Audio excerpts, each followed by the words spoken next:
This is the video for week 3 for RDG 100 session A online. Now this week you are to focus on chapter 1 as mentioned last week. This work is due by Sunday of this week by 11 p.m. I'm going to cover information from this chapter, and then at the end of this video, I will ensure that you understand how to access the material in chapter 1. So chapter 1 is on reading actively. It's broken up into these different learning objectives. First, use of strategies for reading textbooks. Next, reading actively, followed by previewing before reading. Next, activating your background knowledge, followed by checking and strengthening your comprehension. Next, use of the SQ3R system, followed by highlighting effectively. And lastly, use of annotation to record your thinking. So, strategies for reading textbooks. Read the preface or to the student. In the word preface, you have pre, which means before. So before the chapters and information, you'll have a section called the preface that gives you information about the layout of the book and any resources that might be associated with the book. Read the chapter opener. Learn marginal vocabulary definitions. Determine the purpose of photographs and graphics. We'll talk about that a little bit later. Test yourself questions, and that would be after sections within the chapter. That is closely related to the review questions, problems, and discussion questions. I'm going to grab my pointer. So test yourself questions, review questions, problems, and discussion questions are also related to the take the chapter review quiz, because sometimes your instructor may not assign you all these things like test yourself questions, review questions, and take the chapter quiz. But if you do those, you can determine what you know about the chapter and what you might need support in, what you might need to talk to the tutoring center about. Also, determine the purpose of special interest inserts and converting chapter summary statements into questions. So here is the first question that can help support you as you get ready for your actual quiz questions within your ebook. Which of the following is not a strategy for reading textbooks? Which of the following is not a strategy for reading textbooks? So the options are A, read the chapter opener, B, use chapter quizzes to prepare for an exam, C, memorize photographs and graphics, and D, read the chapter summary. And the correct answer would be, for the question of which of the following is not a strategy for reading textbooks, that would be memorize photographs and graphics, because that is not a strategy for reading the textbooks that was discussed just now. All right, so next, active reading. What is active reading? Active reading is thinking. It is a process of first identifying important ideas and then comparing, evaluating, and then applying them. Now, if I'm an active reader, what are my habits? What are my behaviors? Well, firstly, I tailor my reading to suit each assignment. Next, I analyze the purpose of the assignment. I adjust my speed to suit the purpose of that assignment. I question ideas in the assignment, and I compare and connect the textbook material with lecture content. I read the headings to find out what the assignment is about before I begin to read. I make sure I understand what I'm reading as I go along instead of just reading it, just to read the pages that are assigned. I make sure I understand that. I read with a pen or pencil or highlighter in my hand. If it's an ebook, I use the highlighting tools that are embedded in there. I look for the relevance of the assignment to my own life. For instance, if I'm in a sociology class and they're talking about divorce, everybody's been touched by divorce, whether it be friends, that their family members have been involved in divorce, or our own families, our, dads, moms, or ourselves. Everyone knows about it. So you can make that direct connection if you're learning about that in class, and you look for that relevance so that you can remember it and understand it better. All right, passive readers read all assignments the same way. Read it because it's assigned. Read everything the same speed, except whatever's in print to be true. They study lecture notes and textbooks separately, right? So with all that in mind, we're going to our next question. So the question is, which of the following is the best definition of active reading? It's active reading, recognizing all the words in the reading selection. Is it B, active reading is a process of identifying important ideas, comparing, evaluating, and applying them? Is it C, active reading is the same as speed reading? Or is it D, active reading is the process of reading all written material the same way? And the answer would be active reading is the process of identifying important ideas and comparing, evaluating, and applying them. Next, previewing. Why is it important to preview? And again, we have that word part in there again, pre, which is before. So before you view it, before you read it. So previewing is effective for 3 reasons. Firstly, previewing helps us to make decisions about how you will approach the material. Previewing puts your mind in gear and helps you start thinking about the subject.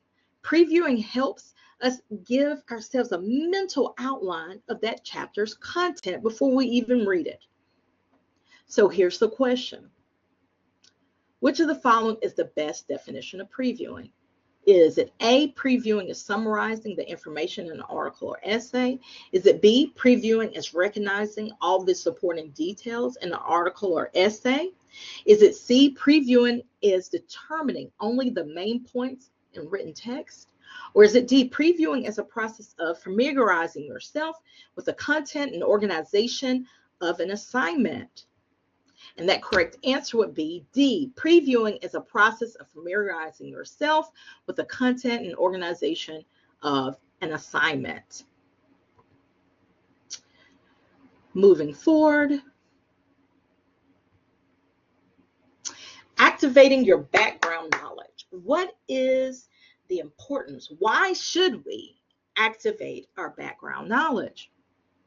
Now, firstly, we can activate our background knowledge in these 3 ways, okay? Again, activating our background knowledge aids us in reading in the following 3 ways.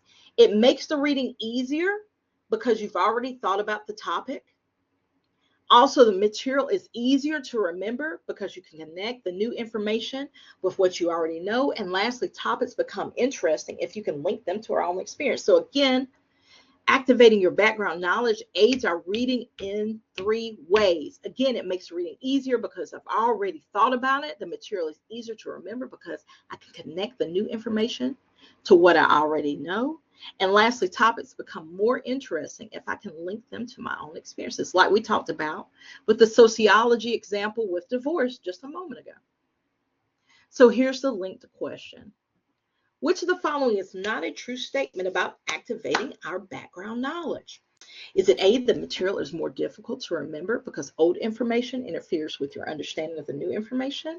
Is it B, it makes reading easier as you've already thought about the topic? Is it C, the material is easier to remember because you connect the new information with your background knowledge? Or is it D, topics are more interesting if you can link them to your own experiences? And again, we're looking for the one that is not a true statement. And so the correct answer is A, because A says the material is more difficult to remember because the old information interferes with your understanding the new information. And we know that's not true because activating our background knowledge makes things easier, not more difficult. All right, moving forward.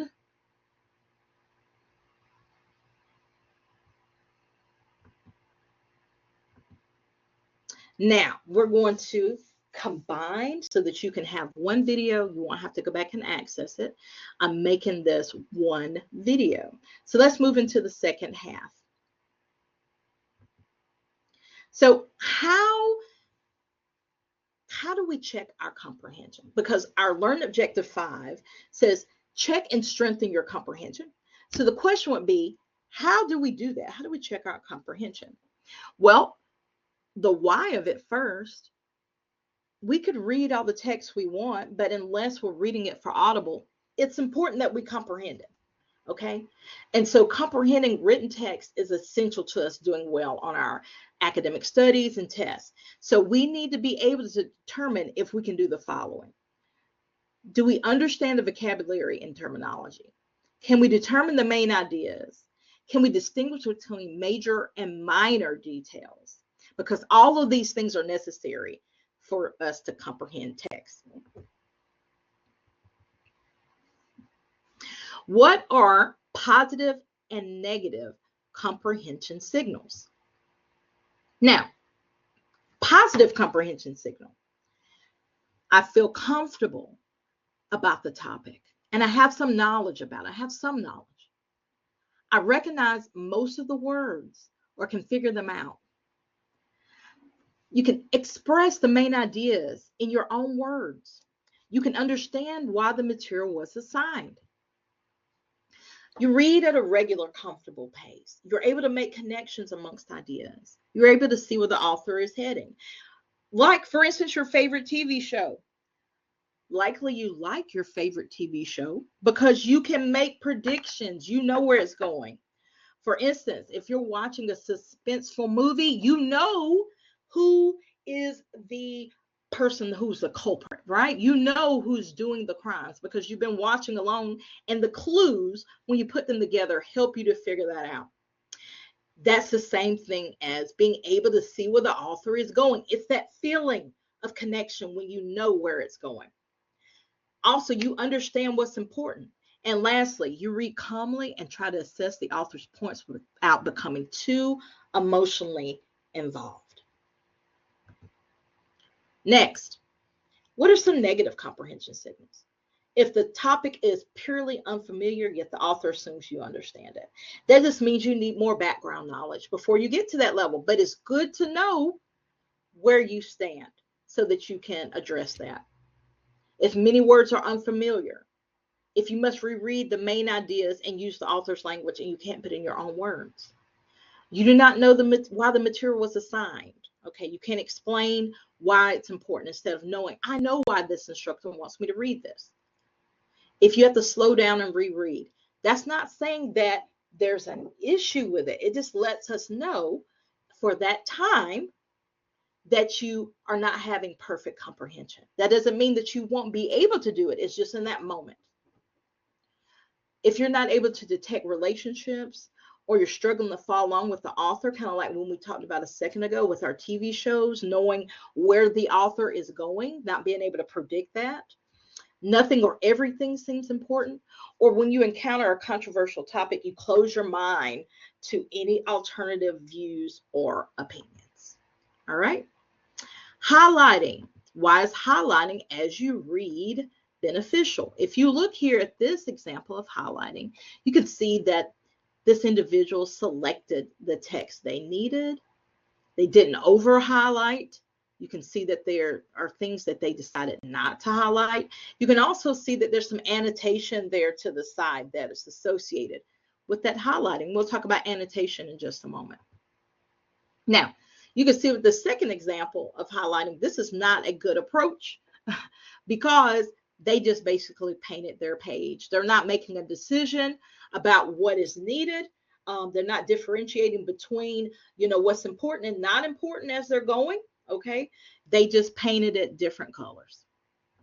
All right. So moving forward, highlighting when done correctly forces students to decide what is important.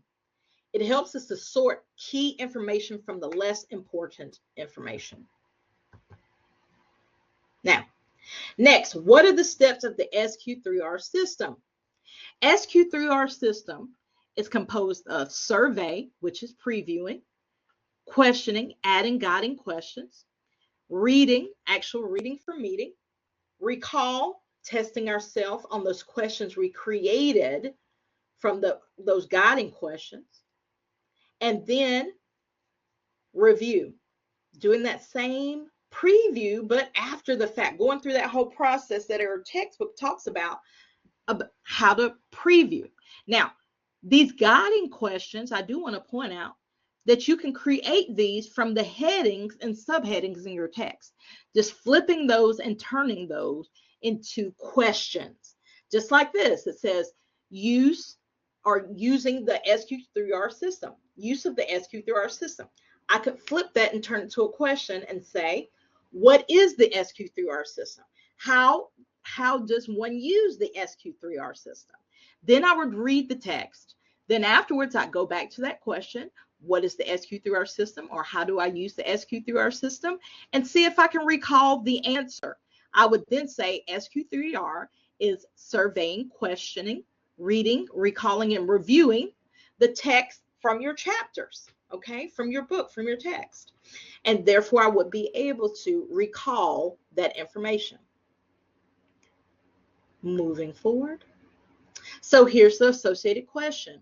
Which of the following is not a step in the SQ3R method?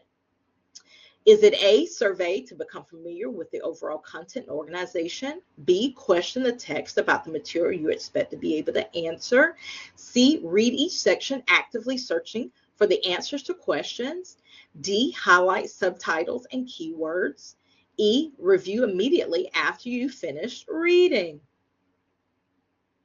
So the correct answer is highlight subtitles and keywords. Although we did talk about highlighting, it was prior to the SQ3R method. If you recall, in the SQ3R method, highlighting is not mentioned. It is survey, question, recall, read, recall, review. There's no mention of highlighting in that section or in that strategy. So for that reason, the answer would be D, highlight subtitles and keywords. Next, which is a strategy? Which of the following is not a strategy to decide what to highlight? Again, which of the following is not a strategy to decide what to highlight? You have A, read first, B, use the boldface heading, C, highlight main ideas and key supporting details, D, reread as you highlight, E, move quickly through the document as you highlight. And the correct answer is D, reread as you highlight. When you're highlighting, you want to read first. Use those boldface headings to decide what's important and what I should be highlighting. Highlight those main ideas and key supporting details and move quickly through the document as you highlight. Reread is not a part of that process. It's okay to reread, but it's just not a part of that highlighting process. So for that reason, again, D, reread as you highlight would be the answer. Next, as I promised, we were going to deal with annotation. Annotation is also an active reading process. It helps us to keep track of our comprehension. It also enables us to react to ideas. So here's some examples of annotation. Again, you will come up with systems that benefit you. I would like to present you with examples. Feel free to use what works for you, modify it, but stay consistent with yourself. So here's an example. A symbol such as a star could be used for this is important, underline keywords or details, check marks beside things that you understand. Like if you understand that question or idea, circle things that might be unfamiliar or unfamiliar words. Question marks if you fully don't understand a concept. Exclamation marks, that's a surprising new information tidbit. Here you can see this little infinity or link sign. I made a connection. Words or comments to tell what you're thinking. Also, some students, because you've been in college, here for some time, and prior to college, K through 12 for some years, you can sometimes predict what test questions and concepts might be on your test. So some students might like to put a T beside the text that they think might actually be on the test. So a T could be used for a test item. I've seen students do that. So that's just another example of annotation that students use. So let's look at an actual student example of annotation. And you can see their annotation was used in conjunction with some highlighting. So here we have a student who is reading the text Pride and Prejudice, and they've done a number of things. They're using sticky notes, they're using highlighting, they're putting annotation stars, they are actually here putting a page number where they have made a connection, because the actual page they're on is page 181, but at the top they have page 24, indicating that the text they've highlighted here has a connection with information on page 24. And you can see some more written annotations here and down the side. So they've really done a good job of dissecting this information, highlighting and annotating this information. All right. So here's a question that goes along with annotation. It says, which of the following is not a strategy to decide what to annotate? Here we have A, circle unknown words, B, mark definitions, C, mark possible test terms, or D, write a summary of each section. And the correct answer is D, write a summary of each section. While you, during annotation, may write what you think, it's very short and brief, like the example that I gave you. This is not a full summary. This is just writing some information down short, right? It's not extended. It's not a full summary. So for that reason, the correct answer would be D, write a summary of each section. Moving forward. Now, as I get ready to review how to get to your chapter work, and we talked about this in the last video, but just want to support you. This is the information to get to your to our IT services. 864-646-1779. If you're using an Apple or Mac product, be sure to download Google Chrome to sign, and then use that to sign into Blackboard and access our browser through Chrome. If you have additional issues, again, contact technical support during school hours. You'll have to make sure you do that prior to school hours being over with, and it's not open on the weekend, so you need to do that during the school week. Now, how do I get to the ebook? Just a quick reminder. Remember, you had to register for the ebook. I put those directions in the announcements, send it to you on Remind, all those good things. And then I also discussed that in the videos. But you would click on the weekly ebook assignments folder. That's one way. I'm going to show you two ways. So you could click on that weekly ebook assignments, and once you go there, that would lead you to all of them, all the weeks, right? They're all open to you in that way. Okay, you could do it in that way. You could also go to the weekly folder. For instance, we're in week 3. You would click on that.